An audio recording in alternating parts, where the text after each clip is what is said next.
Well, according to the rules of the International Organization for the Prohibition of Chemical Weapons, or OPCW, if any state believes that another country might have used chemical weapons, it has to provide all the necessary evidence within 10 days after the request. Well, experts we spoke to believe it's not Russia, but rather the UK, which has broken the rules. The OPCW's got set procedures in place that need to be followed through with this, and those are not being followed. Those procedures, investigation and formal steps are not being followed. From my understanding, Russia has offered to jointly cooperate, but they would like a formal request and they would like samples in order to do the analysis, which makes complete sense to me. And why wouldn't you want to cooperate together? Sometimes if you're trying to hide something or to shift the narrative in a certain direction, maybe you don't want to cooperate. It's unfortunate, but I do not think this looks very professional of the UK. And yeah, they're not following the conventions. You've got set procedures in place, and they're just not being followed. It's kind of a complete disregard to the international rule of law or rule of agreements that are in place. Well, the UN Security Council meeting comes after allegations from Britain's Prime Minister Theresa May on Russia's alleged involvement in the poisoning of former spy Sergey Skripal and his daughter. May claims that a Soviet-era nerve agent was used in the attack and announced reprisal moves against Moscow. They include the expulsion of 23 diplomats, the suspension of all high-level contact and revoking an invitation for the Russian foreign minister to visit Britain. Theresa May also announced an updated sanctions bill against Moscow, and that MPs and members of the royal family will not attend the Football World Cup to be held in Russia this summer. Mr. Speaker, it was right to offer Russia the opportunity to provide an explanation. But their response has demonstrated complete disdain for the gravity of these events. They have provided no credible explanation that could suggest they lost control of their nerve agent. No explanation as to how this agent came to be used in the United Kingdom. No explanation as to why Russia has an undeclared chemical weapons programme in contravention of international law. Well, in response, Moscow has called the UK's measures a crude provocation and announced that there would be countermeasures. The UK now says it has damning evidence of Russia's guilt and will submit it to the OPCW. The investigation into the attack on the former Russian intelligence agent and his daughter is still ongoing, and there are still many unanswered questions, as RT's Daniel Hawkins looks into. An attack by the Kremlin on UK soil. For Downing Street, it seems the case is all but closed. Russia is the culprit. No questions. Or are there? Has the Prime Minister taken the necessary steps to make a formal request for evidence from the Russian government?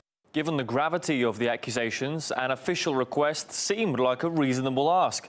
But Moscow, though, says no such requests were forthcoming. We haven't received any official request from London. We've told Britain we're ready to respond. If they file the request, instead of filing the official request, the UK continues to pull political stunts.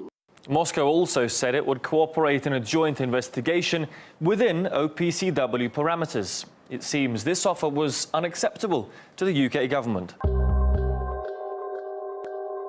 Has high-resolution trace analysis been run on a sample of the nerve agent? No answers from Theresa May on that.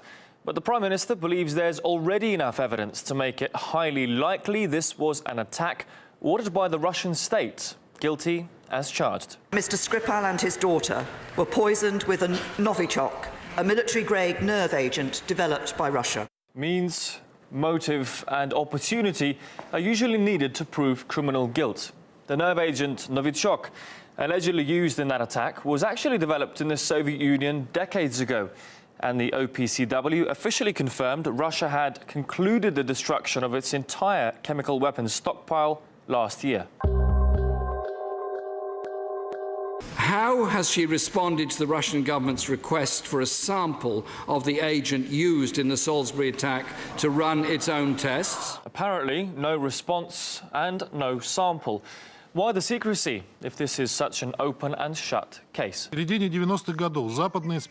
mid-1990s, Western special services recruited a number of our chemical specialists. Their names are known. They also brought some of their documents and continued research in this area, including in the US and the UK.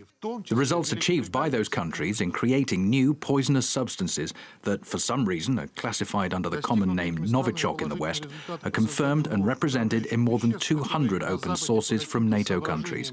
We have all the references. We're ready to provide them. With the investigation still in its early stages, other crucial evidence which could point to the perpetrator of this crime is lacking. Has that revealed any evidence as to the location of its production or the identity of its perpetrators? Hundreds of officers, as you would expect, continue to work around the clock, gathering evidence to identify those responsible. We are not declaring a person of interest or a suspect at this time. Cui bono? How does committing a heinous act on foreign soil on the eve of a presidential election and months before the much-discussed World Cup, knowing the diplomatic fallout, benefit the Kremlin? You have to ask one thing. If Russia wanted to kill this man, they could have killed him when he was a prisoner in Russia. Why have they waited this long? And why use a chemical weapon that makes it look definitely as though Russia's behind this? It's very odd to think that the president of Russia is sitting in his office deciding who to kill, someone who's no threat any longer, basically now retired in Britain. I would have guessed that Mr. Putin's got more important things to do than that. Theresa May says Russia's been given a chance to disprove its guilt until proven innocent. Despite many unanswered questions, the mass expulsion of diplomats, the freeze on high-level talks and tit-for-tat action approaching means the diplomatic damage has already been done and is too late to undo.